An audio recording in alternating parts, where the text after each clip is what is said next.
Our repair work just wrapped up at Hawaii's most famous beach. Engineers installed a 95-foot sandbag groin and hauled in a lot of new sand.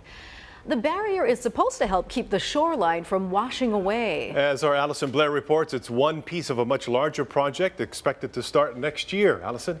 That's right. That erosion control project that just wrapped up took 3 weeks and cost $700,000. Officials say it's small in comparison to the project that'll start next spring on the Royal Hawaiian Groin. The thing I'd like to emphasize is how critical that Royal Hawaiian Groin is. It holds all the sand in place from the Kuhio Beach basins to the groin. So minus that groin, the sand would erode very rapidly.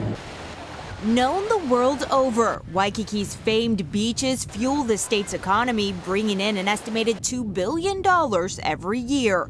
Community leaders call it an asset worth protecting. It's an artificial beach, so it's going to take the work of man and money in order to maintain it. An overhaul started earlier this month with these strategically placed sandbags installed as a form of erosion control. What's different about this project is the material. So we're using a sandbag material. It's a geotextile material. It's extremely durable. We expect it to last at least 10 years. It could last up to 20 years. We're told repairs on the Royal Hawaiian Groin will be much more involved. Total cost for that and regularly bringing in more sand will exceed $12 million. Taxpayers are footing about 70% of the bill, while the Waikiki Improvement Association covers the rest. When that's wrapped up, state officials say there's still more to do. We have a project planned in about a year and a half to bring additional sand into Waikiki from offshore to help stabilize the beaches. And, we'll just have to keep doing this